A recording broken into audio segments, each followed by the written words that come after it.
Here we go. Welcome to this talk. My name is Nicola. This talk is about building server applications using Objective-C and GNUstep.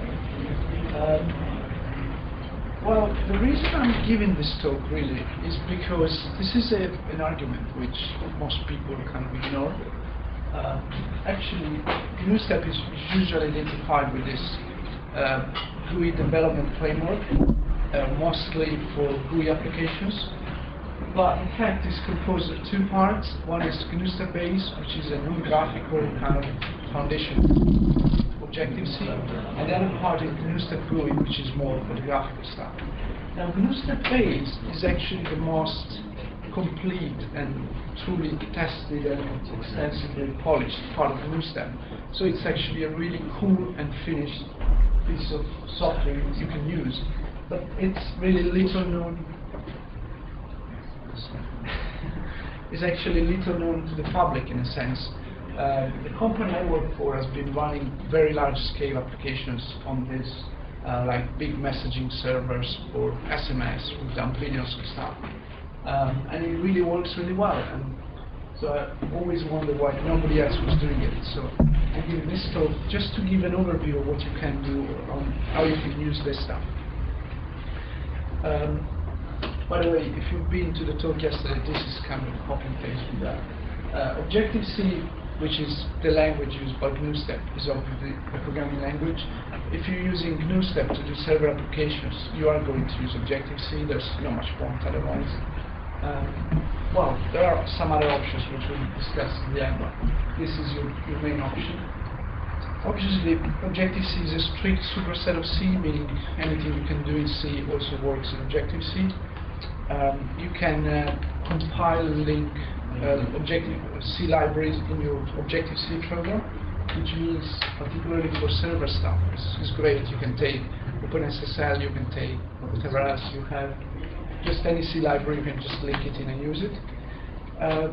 So the main difference between Objective-C and C is that Objective-C adds a number of new features, if you want. Some syntax, some constructs that you can use that allow you to define classes, create objects, instantiate methods, invoke methods, etc. And actually quite a few pretty advanced stuff that sometimes you don't even find in higher level languages like forwarding or categories, etc. Why is Objective-C so special? In fact, why is Objective-C so good for server applications? Because I think it's a perfect match.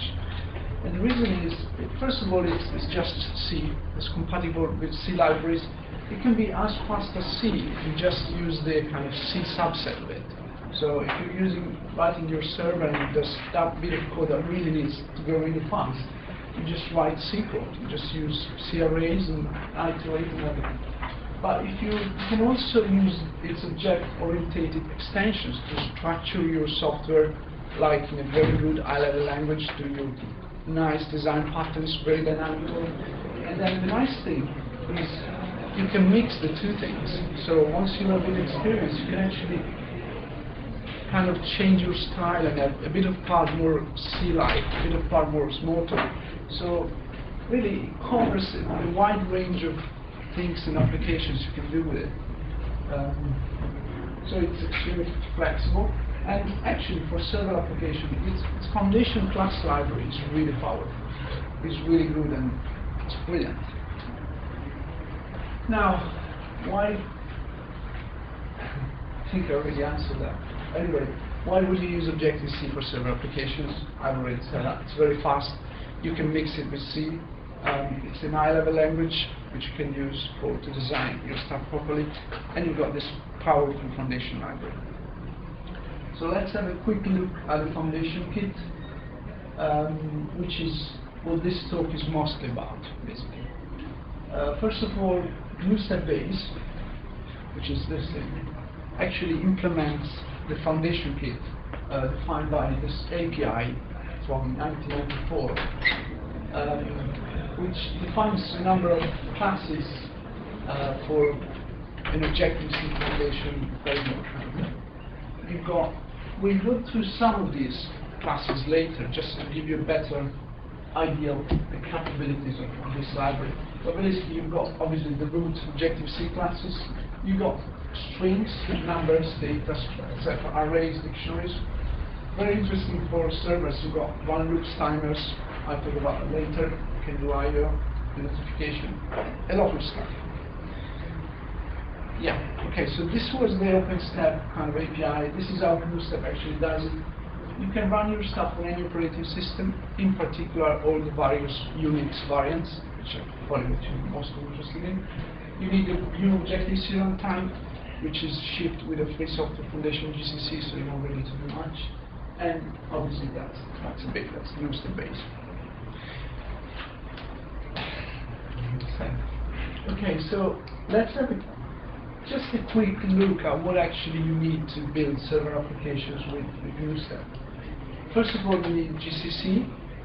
Most Linux distributions, for example, have got a separate package called GCC/-C, which just gives you the Objective-C compiler and the Objective-C runtime. You need GNUstep Make, which is a small makefile library. It's the official GNUstep build system. Basically, you write very small and clean makefiles, and then GNUstep Make will take care of all the compiling and linking and porting to other platforms. And finally, obviously, you need GNUstep Base, which is this implementation of the kind of foundation kit framework, which provides you with this core Objective-C classes you can use. A couple of important dependencies that you actually need. Well, you need libxml, which everyone has it. This one is a bit unusual. You need this library called libffi. That's because GNUstep Base supports forwarding, which means you send a method to an object, and then the object, without even really knowing what method was called, can forward the method to another object, which is very good in certain very advanced design. And anyway, you just download that library, install it, and that's it. If you want to use HTTPS in GNUstep Base, like you want to be able to connect to HTTPS servers, or actually write an HTTPS server, you probably want to use GNU-TLS or OpenSSL. Obviously, you just install those libraries. Now, I had a quick look, and this is just to give you an idea of how easy it is to install on Ubuntu. I just picked up a distribution. You just need to do apt-get or start package that will then get all your dependencies and you're ready to go. This is instead if you're installing it manually, which for example is what my company does. We install all our servers manually. So it looks imposing, but actually that's really all you have to do. It's not much. You need to install a couple of, so GCC, libxml, OpenSSL, obviously. You get libffi from that, you just configure install. At that point, you may, if you do like that, it will be installed in use local, so obviously you just need to make sure the linker will find the libraries, editing.so.com. Then you get GNUstep Make, you configure make install, you get GNUstep Base, do the same. We use OpenSSL, so you need to pass this flag, enable OpenSSL to configure. And the only really kind of unusual bit here is you need to source the script. That there are ways where you don't need to source that at all, but as a first start, just to make sure it all works, you source the script which will set your path, set your library path, and you don't have to worry about that. Once you're a bit more familiar, you can actually do an FHS style install where your programs end up in USB, your libraries in USB, and you actually don't need that. Okay. So let's have a very quick look at how you compile actually an Objective-C GNUstep Base program. This is a trivial example. It's the same example we used yesterday. So we import, this is the main header for the foundation kit for GNUstep Base. So once you import this header, you have access to all the GNUstep Base functionality. And this is just the tiny NS log actually write to standard error. So Typically, you use it in servers to log stuff, and that is a static string. The syntax at and then the string is actually a static NS string, which we'll talk about later. This is an example GNU makefile, which compiles that thing. Actually, if you have more files to compile, the makefile is exactly the same. You just list them all here, all your source code files, then you type make and it will work. So the structure of the GNU makefile: first, you include this common.make, then you specify the name of your program, which is hello, and the Objective-C files composing the program, and here you can just list them all, and then you include this thing, this other makefile fragment, which builds tools. Now, there are different makefile fragments to build different things, like libraries, bundles, which is like a plugin that you can load in your program. A tool is basically just a non-graphical Objective-C program. So for servers, that if you're doing a server, it's exactly what you should use. Once you've written this, if you source it as script, which will actually define this variable, you have all the usual commands. So you can type make, it will build. You can do make clean, make this clean. You can do make install, which will install it. It will give you quite brief output, like compiling file.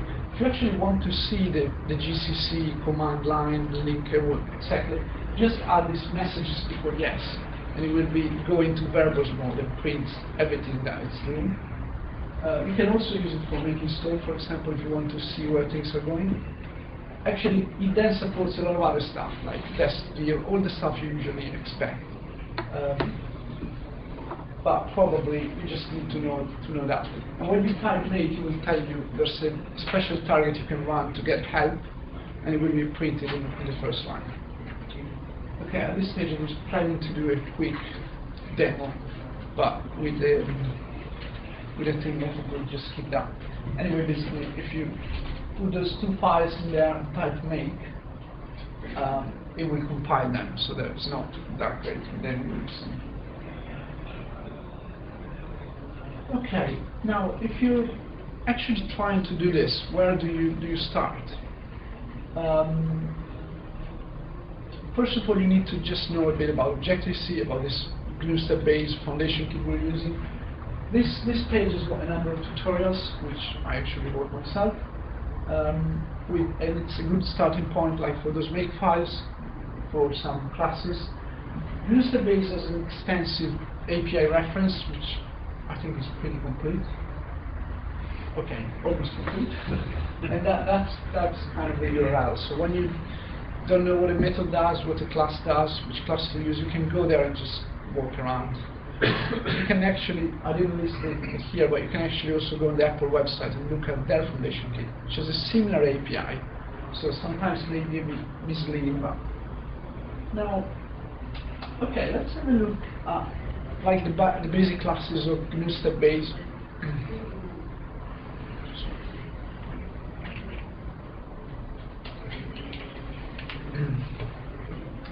Such as strings or arrays or dictionaries, etc. It's got quite an interesting design. You would expect you can't do much with those such basic stuff. Everyone knows that you implement something. But actually, GNUstep-based, the foundation kit, adds some very interesting ideas in the design of these classes, mostly for performance.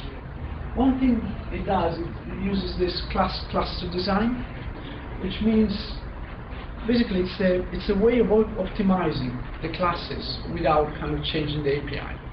So when you create an string, which is a string, you don't always get an object of the same class.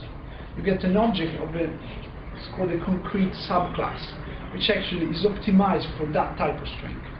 But because Objective-C does dynamic dispatch, when you call a method of the object, then depending on the concrete class of the object, a different implementation will be used. That means if you create a Unicode string, or if you create an ASCII string, you use exactly the same API. You don't need to know which type of string you have created. But the library actually will know. And when you do things on the string, it will use the optimized implementation for that type of string. That also is done for arrays, for dictionaries in some cases, and you can even implement your own subclasses. So if you've got a particular type of string of array or that you really have your own way to optimize it, you can actually implement the subclass and then pass it around wherever a string is required. You can pass a string of your own class with your own optimized stuff, and it should work. The other thing is there's a distinction between mutable objects and non-mutable ones. So you've got NSString and you've got NSMutable string. That allows you, that allows the classes themselves, like when you put strings into arrays or dictionaries or do things, to actually optimize quite a lot, because it knows that a string, an NSString can never be changed, while an NS... yeah, so I didn't say that. So the difference is a normal string, like an NSString, is a string you create and you can never change.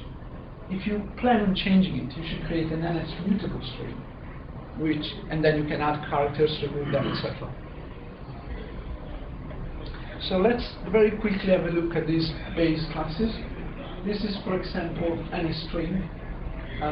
This example is, the thing also supports static strings, like this one. Again, this is basically allocated by the compiler. Obviously, NSString is a string class. It's got full Unicode support. And one thing which is really key for server stuff is this class cluster implementation means ASCII string are still extremely fast, even if there's full Unicode support. So you can, anytime you want, you just put a Unicode string in it and it will work. But if you put an ASCII string, it will still be really fast. So, unlike Java, for example, where strings are really slow because it's always in kind of Unicode mode. Depends on the implementation. This is a typical array. That's a property list, which is a way of describing these collection classes when you serialize or deserialize them. But anyways, just to make sure you understand, an array is this thing. While a dictionary is kind of an associative array or hash table, depending on the terminology you use. So it's more like that one. So you've got keys equal value. Again, it's important to know if you use the API, the only thing you really need to know is you've got the array class, the NS array class, typo there, which is static stuff. If you want to change them, you use an NS mutable array. And for dictionaries is actually the same. Now, I don't have time to go through all of the GNUstep base classes one by one. I just want to mention a few ones that may be good to know, so if you go and look at the API, you know where to look. One thing you probably want to do if you're writing a server is run loops. Like, your server will start a run loop and wait for sockets to connect in, or wait for some time to arrive to do something, or for something to happen. That's a typical thing. So for that, you will use an NS run loop. You've got a full event-based model. You can have got NS file handle that allows you to do I/O, which is you're integrated with the run loop. You've got NS timer. If you want to use threads, you've got this class called NS thread, which you can obviously use. For locking, you've got NS lock, and there's another bunch of stuff. Another very nice feature of GNUstep base is called notifications. It's pretty easy once you get into it, and it's really kind of addictive. It allows you to connect objects in a very flexible way. So you've got this thing called the notification center. That's the class NS notification center. You can have objects which can observe notifications. So they I don't know, you have an object and you specify that it's waiting for the NS file download completion thing, notification. When something else will post that notification, your object will be informed that that event has happened. You specify which method you want to be invoked when that happens. So you've got a notification center, you've got the various observers that are observing notifications. And then something else will post the notification to the center, and all the observers will get informed.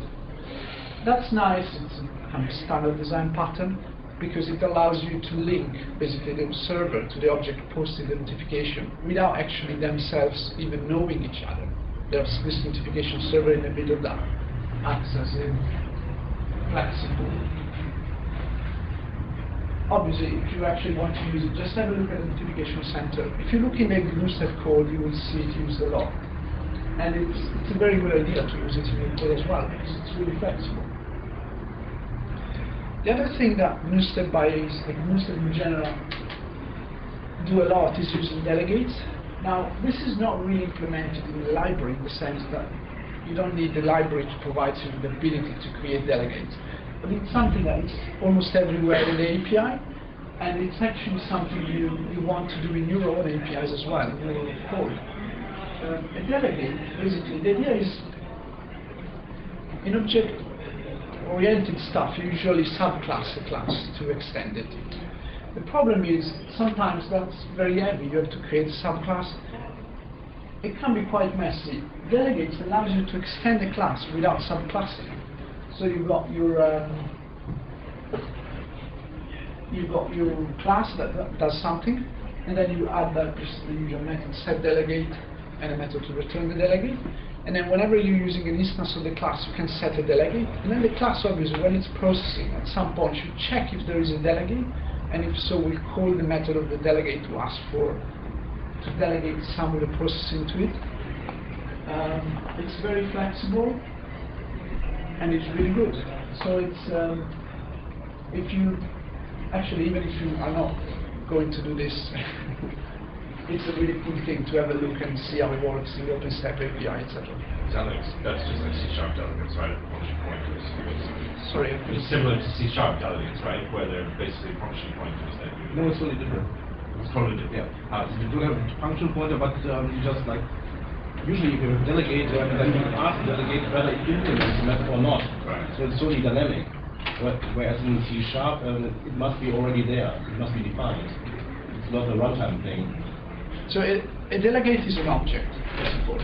So you've got your object, then you've got another object. Let's say you've got an XML parser, and you want to do SAX stuff where when it finds a tag, it will actually call a method in your code. So you could have a delegate, which is what you're supposed to implement to actually react to events. And then in the XML parser, you set the delegate to whatever object you want. And then when it finds a tag, it will call a method of the delegate, which does something and goes back. And it finds another tag and will call the method. So that's how it works. That's the idea. Okay, I see that actually, because I think I understand your point, but not how that's too different from C# if you also do it at runtime. And sure. The only thing similar to that is the name in C#, but it's really different things. We can talk about that later. Yeah, no, thanks. Yeah. Anyway, that's my question. I have to say, it is a standard design pattern. I'm sure you can find it in almost all the other, but here it's really used like... In Java it's listener. It's similar to listener. Is it? Well, actually, you can have delegates in Java as well. We do it all the time. The difference is that in Objective-C, you do not invoke methods directly, but there's actually a concept of the selector, which represents a message, and it's completely decoupled from the lookup process in the class. So the delegate or something. The delegate can be completely dynamic. You don't need to know in advance what methods are implemented in there. For example, if you pass an XML, you can write a class which has methods like begin, or for any tag you could write a method, and the XML parser could dynamically ask the class whether it's implemented, and if so, on. So it's quite powerful. No, I understand the stack. It's like Python just has after if you're looking at it. Exactly. Yeah. Okay, I guess I should have expanded a bit more on this. Another thing that GNUstep base provides is something called distributed objects. Again, that's basically it's remote method invocation. There's millions of implementation of that. But this is quite high level and natural, and does use, again, some of these Objective-C really dynamic stuff. So basically what you do is you've got your process, you've got an object in your process, and you can expose it to the network, so other processes can call methods of that object. The fact is, the way you use the API, it looks as if that object in a remote process is actually in your own process. It's like an object like everything else. It's very, very natural to use. It's great if you've got a number of processes that need to talk to each other, but are separate processes and just sometimes invoke methods of each other, etc., which can be handy when you're building servers, etc. Now, I don't have enough time to go into that, but I wrote a nice tutorial on this, on that web page, so you can have a look and just get an idea. Now, I thought I would look at a few of the most useful libraries you can use if you're doing server development with Objective-C. Obviously, the first thing, you can use any C library you want, which is a big thing, actually. GNUstep does provide a number of server kind of libraries. Most of them are in the devlibs module subversion, but I go through the most interesting ones in this talk. Then you've got other parties that provide some very nice Objective-C libraries. For example, SOAPy from the Open Bootware project, which is a full application server. We'll briefly mention that later. And obviously, there are some libraries for Apple Cocoa that you can reuse directly in Objective-C. They've got a very similar API. Some of them are actually officially ported to GNUstep, so I don't know, if you've got some weird format you need to parse, you may find something for Apple. Something for Apple that will just do it. First thing we're going to quickly discuss is just the database libraries, because if you're doing server development, chances are you will need to connect to database. The first thing you can do, obviously, is just use your own favorite C library, if you have one, or so if you're connected to Postgres, you could just use the Postgres C binds and just use that. GNUstep provides two database libraries, which I will discuss in great detail. One is called SQL Client, the other one is called GDL2. Finally, if you use SOAPy, for example, SOAPy has got its own database layer, which obviously if you're using SOAPy is definitely the best choice. If not, I'm not so sure, you probably just want to use one of those. Let's have a look at these two. First of all, SQL Client. SQL Client is just an SQL layer, so it's pretty kind of low level in the sense you write SQL code and you just execute it. Has got backend bundles. A bundle, as I was mentioning before, is kind of the terminology for a plugin. Has got plugins for the different databases, Postgres. These are the ones that are currently provided in the standard distribution, is Postgres, MySQL, SQLite, and Oracle. The focus of this library is really on high performance, and it really does provide cool stuff there. It does connection pooling, obviously. It does all the transaction support. Now, and obviously it does query caching, so you can do a query and say that you want it to be cached for 10 minutes. So if later on your code does the same query, it will just hit the internal cache. The other thing you can do very nicely is batching updates or inserts. If you're doing really high performance stuff, it can become important to just batch a number of writes in a single transaction, which is executed faster. So this allows you to, as your code goes, you can add things, you can add statements to be executed to a transaction, and when you reach the end, you just execute them all. And if the transaction fails, it will actually, if you want, just retry all the insert or updates one by one to make sure that if one of them is wrong, it won't destroy your entire transaction. GDL2 has got a completely different approach. Is trying to go for the high-level stuff. So this basically provides you an object-to-relationship mapping framework. It will automatically convert your database stuff into objects. It allows you to, it does extensive use of those KVC, KVO things, which are so cool in Objective-C, which allow you to change stuff into other objects, observe them, react. So, and basically, strong MVC pattern very nice stuff. Has got an SQL layer at the bottom, which again has got different adapters for different databases. It's really good for rapid development. So you've got this, well, I won't go into these classes, but there's a number of classes. It even has got a good program to model your database and then work on it. How do they compare? Well, if you're performance oriented, you just want to use SQL client. That makes sense, particularly if you're basically going to write and tune every single query anyway.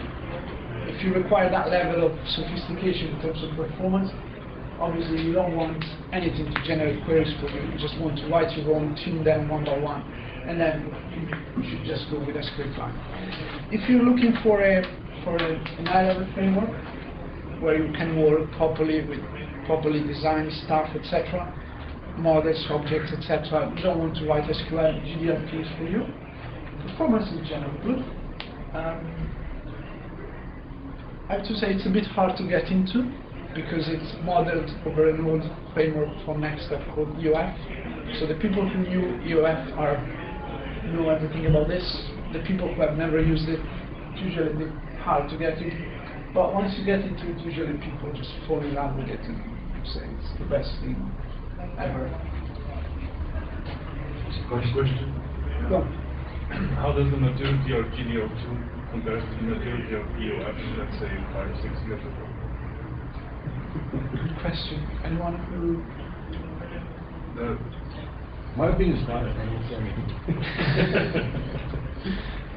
Well, I can give the info. I think GDL2 is supposed to be beta at the moment.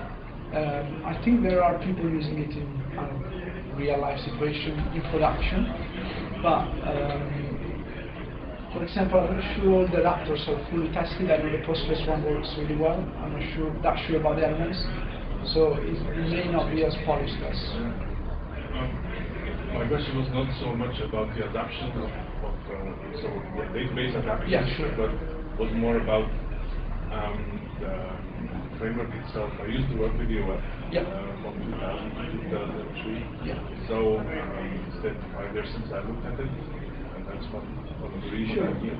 But it was really good, and I can imagine that this would be better because it's not some development since then, and it has I guess it has the same tactics as EOF uses. Or it has exactly the same API, the same class names, but I can't tell you how mature it is. I didn't test it. Okay, that's okay. I was just curious, so my curiosity was the... I think they are better suited ones. Excuse me? Okay. Nicola, is it a requirement of GDL2 that there is a database behind? Sorry? Or is it is GDL2 just an object persistency? No. Okay, sorry. It's a database library. So you got like Postgres. Yeah. You got it, and then you in your application to access Postgres, you use GDL2. So you got. Okay, so the point is you have a SQL database in the first place and you want to use it. Yeah. But you could also. But because I wanted to ask a kind of tricky question. You said once you use the GDL2 you never want to use it, but what about object-oriented databases like Gemstone or Good things question. like that? I don't. Helge? What's the question? Yeah, what about object-oriented databases? Like, no, because Nicola said once you use the GDL2 you never want to use something else. But if you could just start a transaction and persist your objects without doing anything. Yeah, that would be an object database. We don't have object.c, right? Yes. The problem. You have one person. The problem is that it's just a mapper, an object relation database mapper, and you have lots of trouble, like with the transaction phase, for example. Then your object graph that you want to save to the database is obviously not the same like in the context of the object with the database. They're actually using GDL2 probably as well, but using UF you could write an object database pretty easily, because the high-level stuff, which, for example, binds the user interface to the database, it's completely separate from the storage layer. So you have something which is called a new object store, which does all the mapping. If you would want to, you could just serialize the objects and write them to the disk. It would be possible. That file or something else. Just my question was, what if there was no mapping layer at all? You don't need to do the mapping using GDL2. It's actually two parts. One part is tracking the state of the objects, which you could reuse in your object database backend. It's some kind of transaction, in-memory transaction. So it tracks all the changes to the objects, and when it saves those changes, you could either write the objects as a serialized form, or you could, that's where the mapping kicks in, or you can serialize them to a SQL database. But it's really independent of that. Those are two different parts. There was also one time a flat file adapter for EOF. So you could Yeah, just... but it's different things. It's already mapped. Yeah, but We were talking you about don't need a no database as such. I want to say. Okay.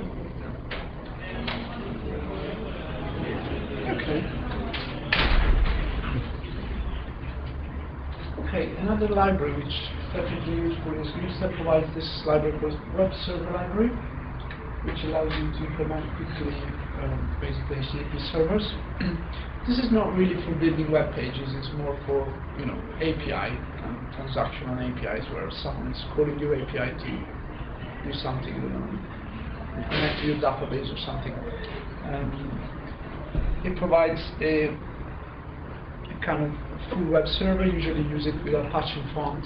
It's quite handy if you actually need to do that.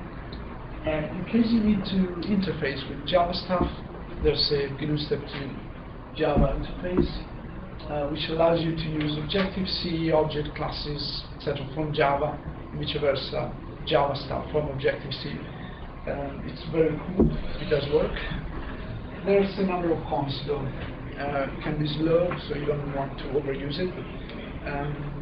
If you have a problem, it's hard to debug because of the cross-language calls. Support for cross-language subclassing is actually a bit limited, and it's not easy to port to other platforms. One of the last things I wanted to mention was Soapy, which is a complete, basically, web application server environment. It's got an extensive set of frameworks to do a lot of stuff which you usually want to do these things. It's kind of compatible with that for web objects, even if it's got its own Zopi concepts and extensions, so it's not perfectly API compatible. It's kind of clearly derived and mostly looking. It's not even tried in certain areas. Oh, it's like not even tried. Sorry. It's got a lot of stuff to do XML processing. XML RPC, obviously, DOM, etc. It does MIME, IMAP, etc. There's LDAP. It's got its own database stuff. And it does iCalendar parsing. If you're interested, that's the URL where you will find more information. Questions? Yep. You forgot to mention GNUstep Web. Oh, yeah, It's sure. a library which is modeled or compatible to Apple Web Objects or Next Web Objects as it was this time, 4.5, Yeah. I guess. And it uses, in contrast to Web Objects today, which is now Java based, it's still an Objective-C. And the API is a little bit different. The prefixes are not WO, but some GSW, whatever, plus prefixes. You can configure that. You can configure it? Yeah, I think so. Okay. Yeah, it's I didn't know that. So it's supposed to be 100% compatible with web objects, and it's the alternative to Zopi. And they I just looked at the class names and I thought, what's that? Yeah, so you don't know it really internally. Anyway, Yeah. so if you read into web objects, which is this web development framework by NextStep, originally now by Apple, Zopi is a very good one, but there's another project which is GNUstep Web, Yeah, which exactly. is more compatible, less advanced though. I doubt that. I highly doubt that. What do you mean? Yes, I think they are stating that they are 100% compatible, but I think that our compatibility is even much better. Okay. So we have 4 legacy applications with Zopi and they work. Okay. Any more questions?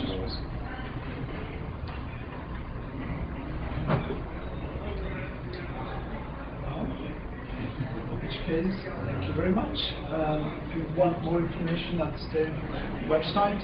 It's a mailing list. You can ask questions. And good luck.